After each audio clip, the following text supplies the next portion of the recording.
덕체지 그러더라고요. 그러든지 요사이 저만 지금 요사이 강조하고 있어요. 그래서 체덕지로 신체가 건강만이 성공하더라고요. 그래서 제가 성공한 제자들 다 보면은 이제 정신적으로나 신체적으로 건강한 아이들이 성공률이 높더라고요. 근데 질문한 사항이 아니었는데 질문한 사항은 이제 인터넷 문제거든요. 네.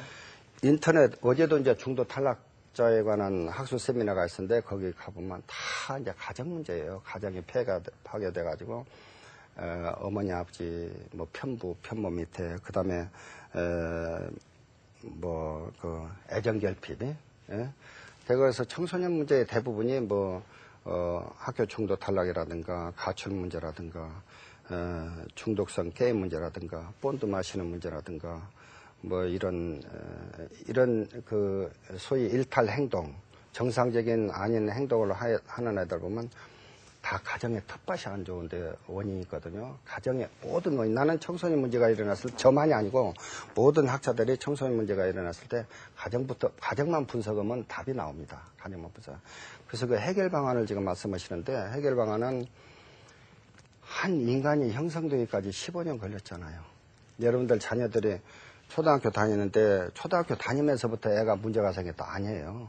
학교에서 어머니 아버지가 있는 데서부터 이건 교육의 1, 2년 사이에 이루어지는 것이 아니에요. 미래를 위한 투자고 장기적인 투자고 교육이라는 것은 10년, 20년 후에 결과가 나오거든요. 그래서 잠재적 비행이라고 그래서 초중고등학교, 중학교 다닐 때는 아무렇지 않은데 고등학교 다녔을 때 막 비행 행위가 나타나는 것은 집안에서 어릴 때부터 해서 억눌려가지고 그것이 누적돼가지고 잠재력에 쌓여있던 것이 폭발하는 거예요. 그래서 결국 가정에서 그걸 통제라기보다 가정에서 뭐 시간을 정해놓고 한다든가. 근데 가정에 부모들이 집에 안 계시고 맞벌이 부부 그러면 특히 뭐 자녀들 돌볼 그런 시간이 없잖아요. 그래서 네. 게임 문제 뭐 지나치면은 요새는 상담실을 많이 방문해야 합니다. 상담소가 많이 있거든요. 게임 치료 문제, 정신과 치료 의사라든가 이런데. 김병우 씨라든가 이런 분들 그런 청소년 치료만 집중적으로 하고 계시잖아요. 그래서 게임만이 아니고 모든 문제가 정체성이 흔들릴 때 네. 균형을 찾지 못할 때 이제 일어나는 현상이 아닌가 저는 이렇게 보고 있습니다. 어떻게 보면 정말로 바쁜 집안, 특히 맞벌이 부부의 경우에는 네. 자기 아이들이 게임 중독에 걸렸는지조차 모르는 경우가 더 많은 게 문제 아니겠습니까? 가정부장 말씀하셨습니다만. 이제 어떤 사람이든지 간에 스트레스가 쌓이면은 이제 방어를 해야 하거든요. 아니면 스트레스 풀든가. 그래서 방어 기제란 말을 쓰는데 방어를 해야 하잖아요.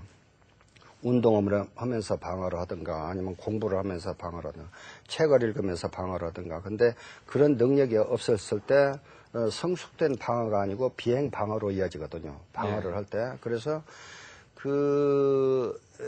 그래서 이제 적대감 동일시라는 말을 쓰는데 이게 아까 이제 체벌 문제가 나왔는데 대부분이 가정에서 아버지가 어머니를 때리는 가정에서 자란 아이들이 학교 폭력이 대부분이 많습니다. 소위 말하면 대물림이거든요. 대물림. 그래서 아빠가 맞는 경우도 마찬가지겠죠. 그렇죠. 그걸 보니까요. 그래서 이제 그 적대적 동일시라고 해가지고 그 사람 밑에서 자라게 되면 자연히 그런 사람 밖에 될 수가 없다. 이제 그런 뜻이거든요. 그래서 예. 교육은 모방이잖아요. 어머니 아버지가 신경질적이고 거짓말하고 도벽심이 강하고 고수도 많이 하면 자녀들도 따라서 동시에 그렇게 한다고 하잖아요. 그래서 교육은 곧 모방이에요. 동일시고 어머니 아버지를 닮은 것이 곧 교육이라고 저는 늘 생각을 하고 있습니다. 그래서 이제 열등의식을 가지고 있고, 이제 자기 비하를 하는 애들이 되게 자신감이 또 없어요. 그래가지고 또 긍정적인 마인드가 아니고 맨날 부정적으로 세상을 살아요. 맨날 다른 사람 볼 때 째려보고, 저창에서 학교에서도 대부분이 학교에서 저는 선생님 생활하면서 보면은 늘 교수님을 이렇게 옆눈을 째려보고 머리 이렇게 해가지고 가리고 다니고 하는 애들 보면은 어머니 좀 와보라고 하면 어머니도 딱 내 방에 들어오면서 보면 째려보고 또 그런 현상을 많이 봤습니다. 교수님 말씀을 들으면서 정말 시간 가는 줄 몰랐는데요. 이제 마무리돼야 될 시점에 와서 이렇게 질문 드려보도록 하겠습니다. 예. 이 방송을 보고 계신 그 전국의 시청자들께 자녀들 또 이제 청소년들에 대해서 좀 이렇게 생각을 좀 바꿔보셨으면 좋겠다. 이제 이런 방향으로 마무리 말씀 부탁드리면 어떨까요? 예, 저는 이제 늘 학생들한테 다니면서 이제 이런 얘기를 합니다. 꿈이 있는 사람은 한번 도전해 볼 만하다. 그러니까 이제 지금 현재 사회에서는요, 되게 이제 중고등학교 가서 강의를 할 때, 무엇이 제일 고민이냐면 첫 번째 공부, 그다음 두 번째는 돈이 없어서 나는 상급밖에 못 가잖아요. 이제 이런 문제예요. 근데 지금 공부는요, 죄송하지만 공부를 못해도 학교 가는 길에 얼마든지 있고, 그다음에 돈 문제를 아이들이 얘기했는데 돈은 지금 장학금 제도가 엄청나게 발전되어 있습니다. 그래서 우리 국가가 그렇게 허약하지도 않고, 제가 처음에 독일에 갔을 때는 독일 사람들이 저한테 한국에 자동차가 한 대라도 있느냐, 너는 초등학교도 나왔냐, 이렇게 저한테 비아냥하고 그랬었는데, 지금은 독일에 가면 막 한국 기업들이 쫙 들어가지고 막 한국의 각종 기업들이 들어가지고 독일 사람들이 한국에 취직하는 것이 최고의 영광으로 생각하고 있거든요. 그러니까 우리나라가 이렇게 지금 많이 부강했기 때문에 우리 네. 젊은이라든가 이렇게 가정에서 너무 걱정하지 말고, 그리고 또 한 가지 부탁하고 싶은 것은 기성세대들이 땀 흘려서 일한 결과가 이렇게 우리가 잘 살게 되는 이런 모습으로 나타났기 때문에 우리 젊은이들이 여러분들의 부모님들이나 할머니, 할아버지들에 대해서 공을 좀 인정해 줬으면 좋겠다는 생각이 들고,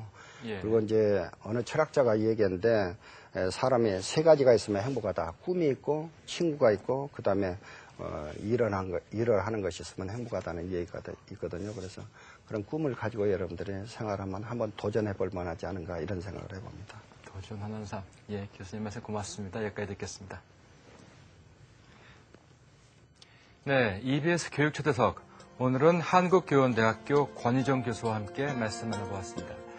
삶과 죽음의 경계를 넘고 말 그대로 역경에 굴하지 않고 살아온 그 삶 그 자체가 어찌 보면 우리 모두의 귀감이 되지 않을까 하는 생각을 해보았습니다. 저는 다음 주 다시 뵙겠습니다. 안녕히 계십시오.